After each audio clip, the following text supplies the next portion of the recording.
The men in the room had been preparing for this meeting for 6 weeks.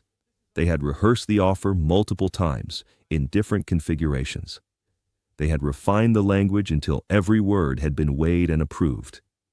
They had consulted with lawyers and public relations specialists and government officials who had experience managing the intersection of sports, politics, and public opinion.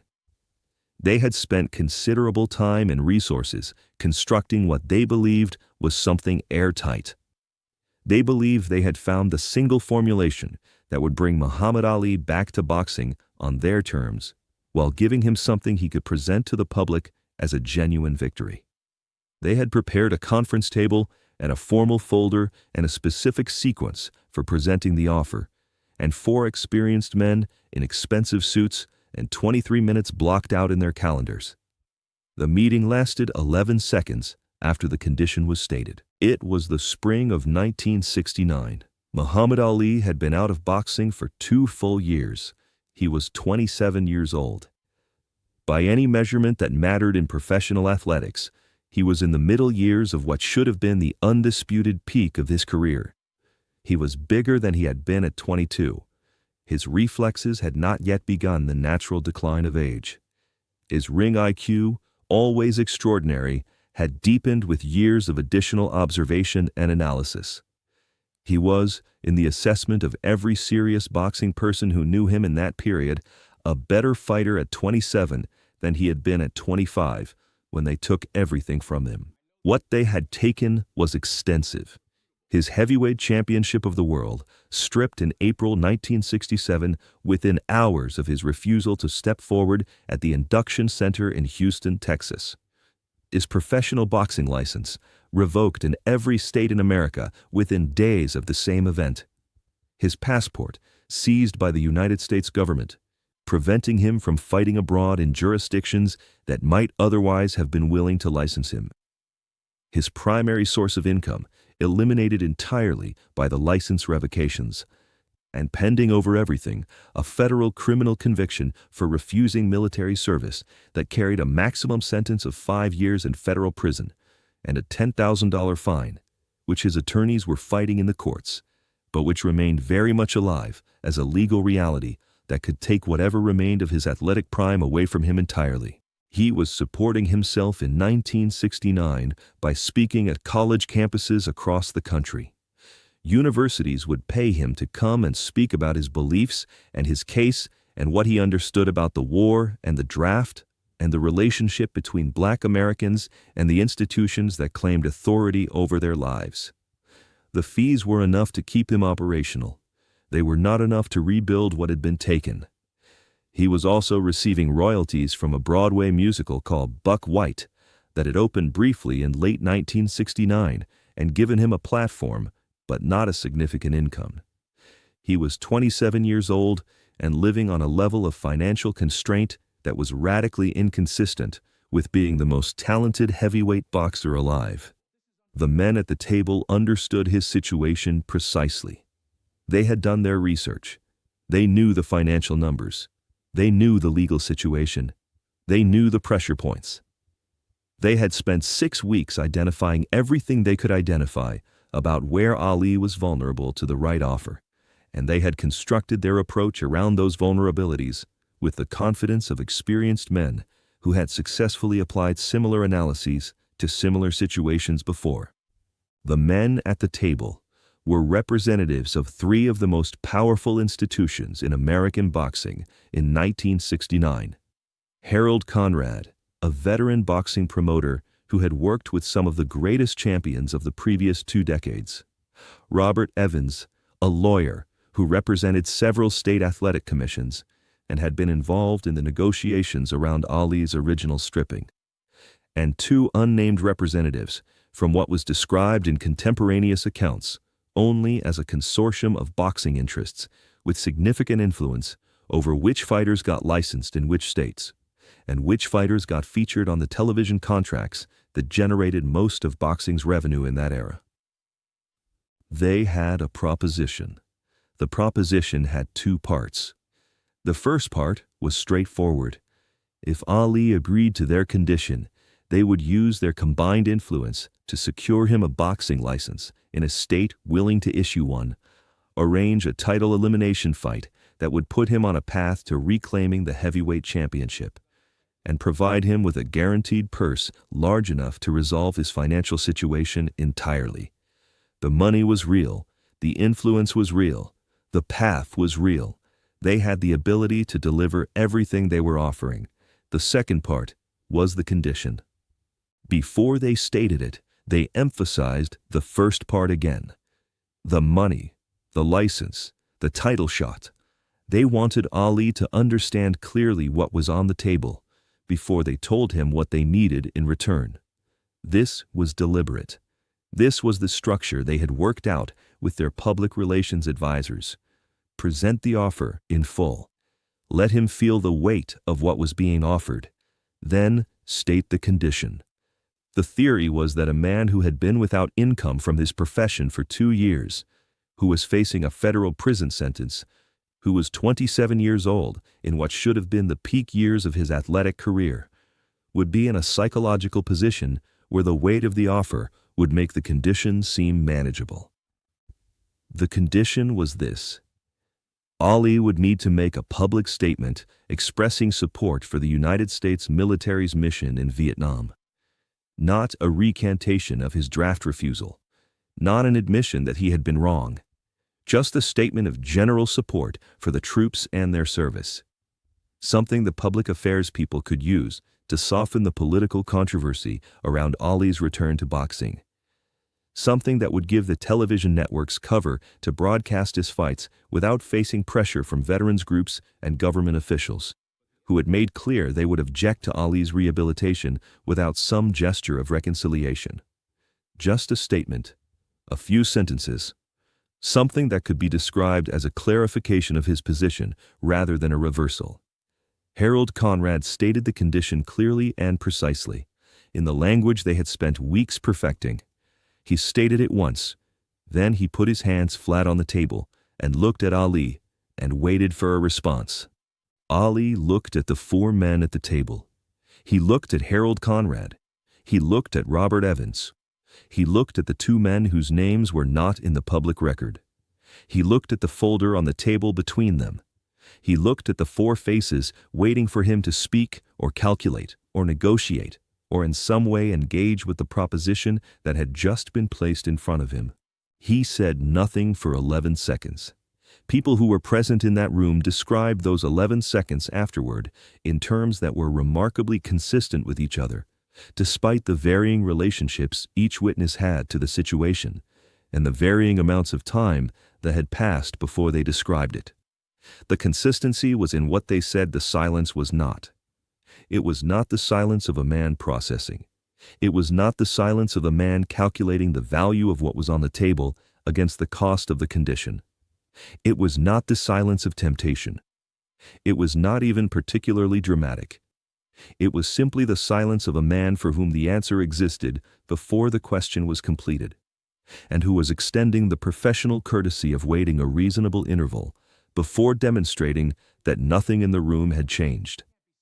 At the precise end of those 11 seconds, Muhammad Ali did 4 things in a sequence that took approximately 45 seconds total. He stood up from his chair.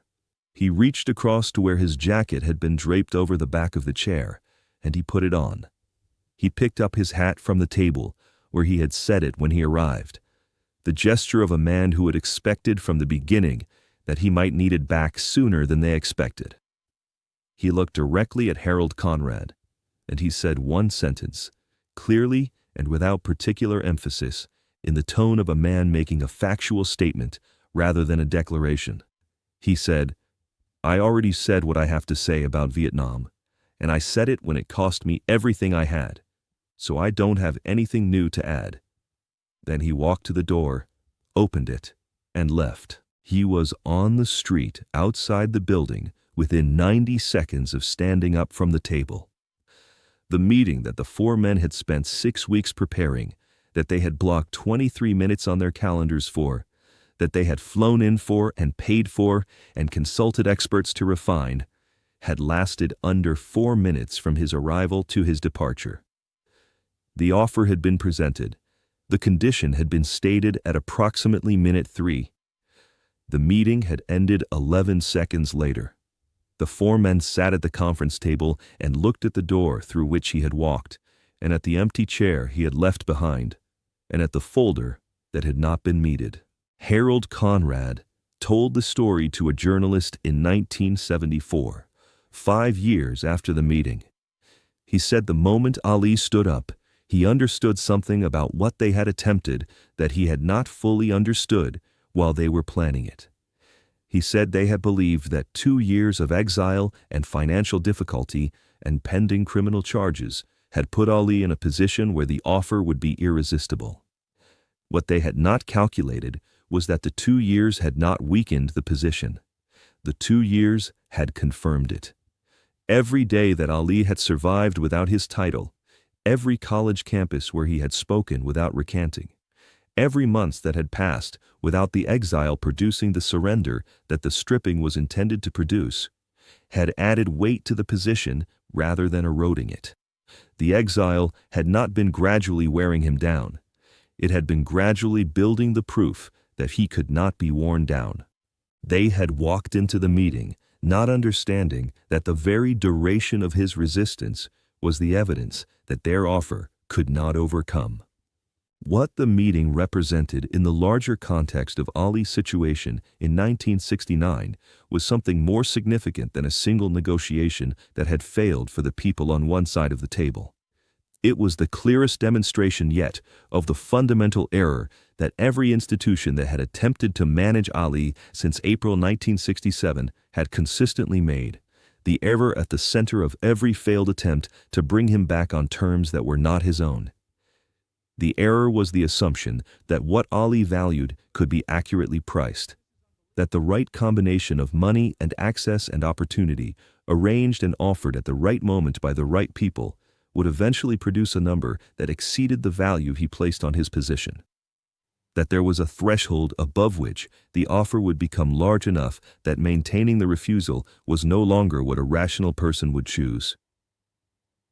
The error was the belief that what Ali was doing was a negotiating position rather than an identity.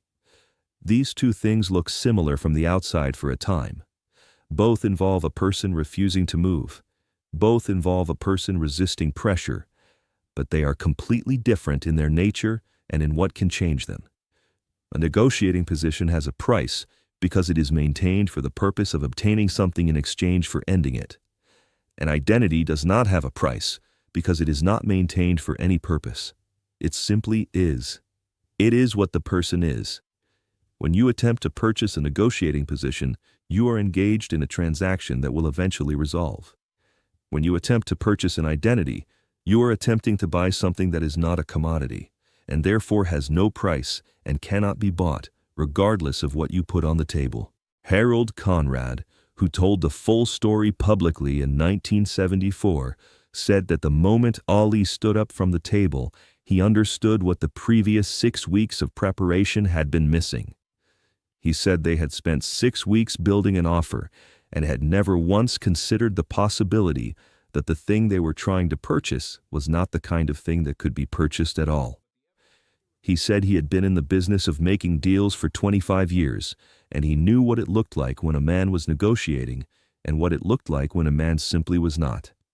He said he had seen both many times. He said he had not recognized which one he was looking at until Ali was already on his way to the door.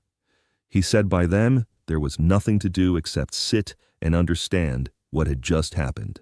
Ali had made this clear in April 1967 at the Induction Center in Houston.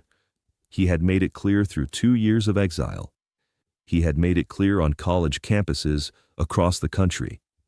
He had made it clear in interviews and in courtrooms and in the response to General Morley. He had made it clear every single time the question was put to him. He was not waiting for a good enough offer. He was not negotiating. He was simply himself, and what he was did not include making statements he did not believe for any compensation that could be offered in a conference room. The 11 seconds were not dramatic in the way that film would require them to be dramatic. There was no speech. There was no visible anger. There was no statement of principle or declaration of values. There was just a man who had already answered the question, sitting quietly for 11 seconds, and then standing up and leaving, because the answer had not changed and was not going to change, and there was nothing further to discuss. That quality, the quality of a man for whom a decision made under maximum duress remains exactly the decision it was what Marlon Brando had identified as dangerous. What the men at the table had experienced as 11 seconds of silence was the expression of something that had no market value and therefore no price. You cannot negotiate with something that has no price. The meeting ended because there was nothing left to say once that became apparent. Ali's boxing license was eventually issued by the state of Georgia in August 1970, 17 months after the failed meeting, without any conditions attached and without any statement from Ali about Vietnam or the military or anything else they had asked for. The state of Georgia granted the license because a federal district court had found that the denial of the license was unconstitutional. Not because Ali had offered anything, not because he had adjusted his position by a single degree, because the legal process produced the outcome that the offer had been designed to prevent him from waiting for. The Supreme Court overturned his criminal conviction unanimously in June 1971, 8 months after the Georgia license. The men who had believed in the spring of 1969 that they could extract a statement from him with precisely the right offer, properly timed and properly framed, watched all of these things happen, having received nothing in exchange for everything they had attempted. In a 1975 interview, Ali was asked about the meeting. He did not describe the 11 seconds as a moment of decision or a moment of courage or a moment of anything that required particular acknowledgement. He said simply that the meeting ended when he stood up because there was nothing more to say and he had somewhere else to be. He said the question they asked had already been answered, and he didn't see the point of answering it a second time for a different price. He said some questions only need to be answered once. He was asked if he ever regretted walking out. He said he would have regretted staying. He said a man who stays in a room after his answer has been given and is not being heard is not a man who is being offered something. He is a man who is being invited to become someone else. He said he already knew who he was and didn't need to be in that room to figure it out. The journalist who conducted the 1975 interview wrote in the published piece that in 20 years of interviewing public figures, he had never encountered a man who spoke about his own identity with less drama and more certainty. He wrote that Muhammad Ali described walking out of that meeting the way most people describe leaving a restaurant where the service was slow, with the calm of a man who knows exactly where he is going and is not confused about why he left. He wrote that this quality, the quality of absolute identity, that required no performance and no declaration and no visible emotional investment to sustain itself, was the most remarkable thing he had encountered in a long career of encountering remarkable people. The meeting in the spring of 1969 lasted under 4 minutes. The condition was stated. Ali looked at 4 men for 11 seconds. He stood up, he put on his jacket, he picked up his hat, he said one sentence, he walked out. He never made the statement. He never recanted. He never adjusted the position by a single degree in exchange for any offer. He came back to boxing on his own terms, which is to say on the only terms that existed, because there were no other terms that he was capable of accepting. He became heavyweight champion again, then champion again after that. The 4 men at the table watched all of it, from the outside of a decision they had believed they could purchase for the right price. They could not. Some things do not have a price. Muhammad Ali had known which things those were since before they asked. The 11 seconds were not a decision. They were a confirmation that the decision had already been made and was not available for renegotiation at any price offered in any room by any 4 men with any folder on any conference table. If this story moved you, Subscribe for more untold stories about Muhammad Ali and the moments when his identity proved more powerful than any institutional offer. Share this with someone who needs to hear that some answers only need to be given once. Leave a comment about a moment when you were offered something significant to be someone you were not. And remember, 4 men spent 6 weeks preparing an offer they believed Muhammad Ali could not refuse. He sat across the table from them. He heard the condition. He looked at them for 11 seconds. He stood up. He said one sentence. He walked out. Not because he was angry, not because he was performing courage for an audience, because the answer was already given, and there was nothing new to say, and he had somewhere else to be. That is what it looks like when a man knows exactly who he is.